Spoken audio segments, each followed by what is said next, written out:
Hey everyone, this is David from G4 Guitar in Lake Forest, and this is the first in a series of lessons that we're going to start discussing the topic of music theory for guitar players.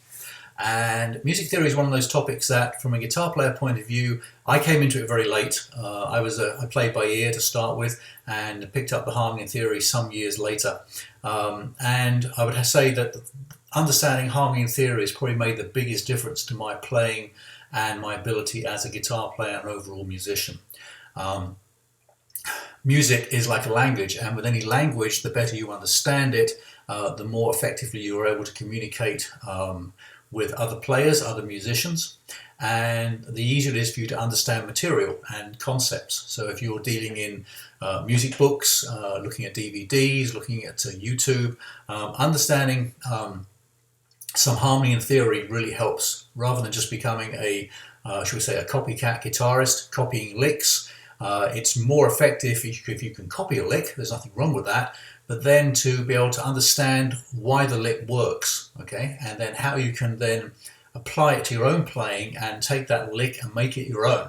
And by understanding the harmony and theory topic allows you to take these concepts, chord progressions, chord voicings, scales, licks by your favorite guitar player, and analyze them, understand why they work against the chord progression they've been used against, and then take them into your own playing to become yours. Okay, so it really does have a multitude of benefits to you as a player and a musician, even if you're just playing in your bedroom, okay, or playing it with the computer, or whether you're playing with other musicians and guitar players.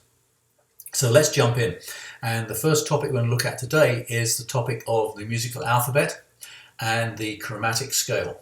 And as I said earlier, music is a language, and like any other language, we have words and phrases that we use to understand it. And in order to communicate that, there is a musical alphabet, in the same way there's an alphabet that puts together the words that we use in our everyday language. The musical alphabet is defined by the notes A, B, C, D, E, F, and G, and backwards G, F, E, D, C, B, A. Okay, so those are the notes we use to define the musical alphabet. Now, if we take that to our guitar, and we're going to be applying that to the strings in our guitar with a few examples, we need to talk about two other topics, which are sharps and flats. Okay, there are sharp notes and flat notes you may have heard of, and these are sometimes referred to as accidentals within the music language. Okay, so it's nothing very scientific. They're called accidentals, and they're also referred to as sharps and flats. Okay, so let's take a look at that on the guitar.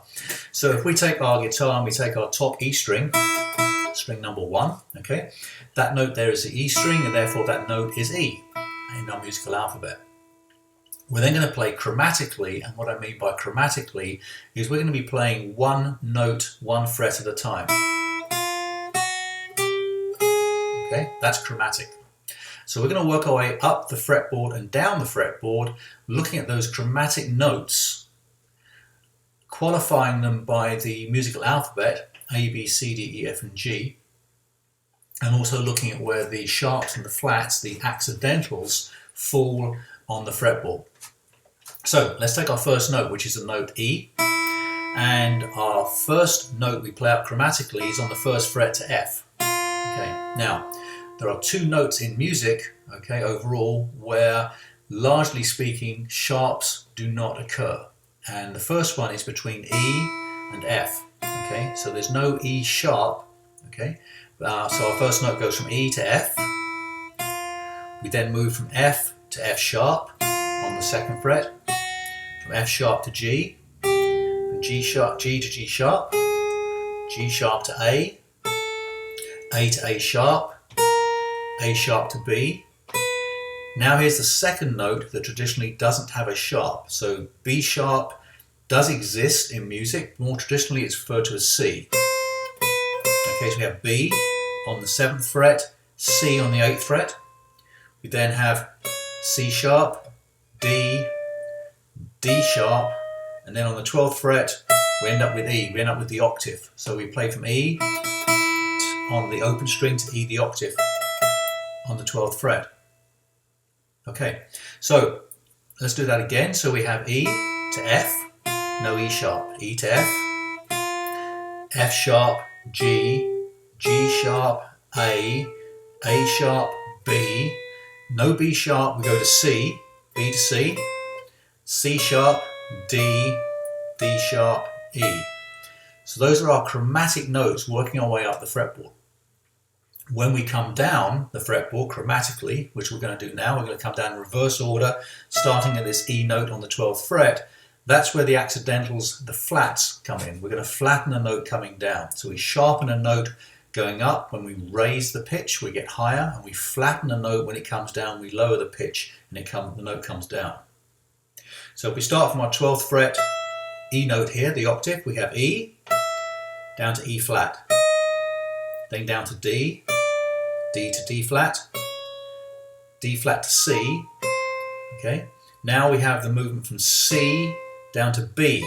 Okay. Traditionally, there's no C flat, although it does exist in the advanced stages of music, which we'll get to. But for now, let's say we move from C down to B, B down to B flat down to A down to A flat down to G down to G flat down to E, sorry, G flat down to F, and then from there we have the movement of F down to E. And again, there's no traditionally F flat, it goes from F flat down to E. And there are reasons when we break that rule, but that's further down the road. For now, the two notes to realize is that there's E to E sharp, doesn't exist, it goes from E to F. B to B sharp is not there, we go from B to C. Coming down the fretboard, we have C moving down to B, there's no C flat, and from F down to E, there's no E flat. Okay.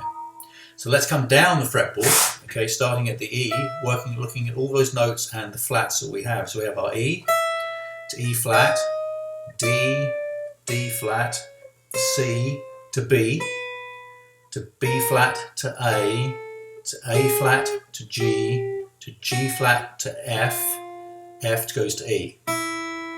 Okay, so we have our chromatic scale going up, E, F, F sharp, G sharp, A sharp, B, C sharp, D sharp, E. And coming down we have E flat, D flat, C, B flat, A flat, G flat, F, E. Okay, so that's our musical alphabet, A, B, C, D, E, F, and G, qualifying the notes using the accidentals, sharps, and flats on one string. So what you can now do as an exercise is take that and take it to another string and apply the same logic, the same principle we just learned. Okay, so let's take from the E note here, which is the first string, the top E string, and we're going to take it to the D string, the fourth string, starting from the second fret, which is also an E note,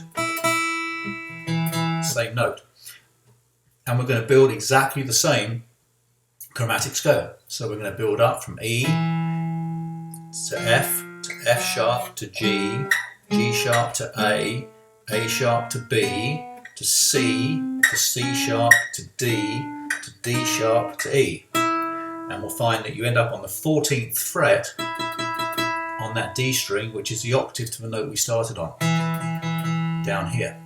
If we then walk our way down from that 14th fret in the same way we did on the top string, working our flats, we have E flat, D flat, C, B flat, A flat, G flat, F, E. Okay, so that's our chromatic scale. And take those exercises and take that from any note you have on the fretboard and just look at the chromatic notes and understand how they're named and how they're called. One area that has really improved my playing as a guitar player was once I could identify any note, sharp or flat, on the fretboard on any string, really helped me improve in terms of my chord voicings, my choice of chords, knowing where the root notes are as a first example, my understanding of scales and the application of scales by being able to take one scale shape and by knowing where the root of that scale is and moving it around, I could then move that to other areas in the fretboard and play the scale correctly in the right context of the key I was playing in. Okay, so eventually what you want to know is across the fretboard all the notes and all the strings. So for example, I want to know that this note here on the 3rd fret 5th string is a C. C can also be found here on the 1st fret of the 2nd string. C is also here found on the 5th fret of the 3rd string. It's also here on the 8th fret, okay, of the E string, the 8th fret of the bottom E string. It's here on the, that's the 10th fret of the D string. It's also here on the 13th fret of the B string. So by able to identify all those notes on the fretboard really helps you understand and apply your scales and chords more effectively. But that's a lot of work. So the place to start is to start on one string, okay? And I would say you start on either the top string, E, and as a bonus, as we know we have two E strings, a top string, top E, and a bottom E. Okay, those notes are both going to be the same. So by understanding on one E string, you're going to have the notes on the other E string.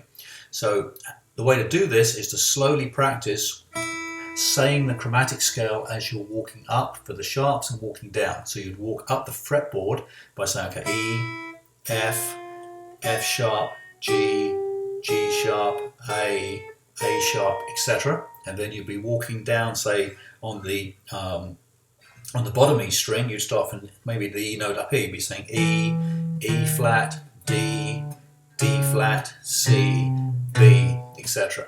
Okay, and if you did that for a couple of minutes a day, within a week to 10 days, you'll have those frets memorized, okay, on those two strings, and then you can then work to the other strings. So that's the first lesson. So it's the musical alphabet, A, B, C, D, E, F, and G. The chromatic scale we've looked at using sharps and flats, also known as accidentals, and an exercise, an idea how to apply it to the fretboard of the guitar so you can start learning where those notes are located, which you can then apply to your scales and your chords that you're learning. So I hope this is useful. Please drop me a line, let me know, and the next lesson will be coming shortly. Thanks so much, and keep playing. Bye-bye.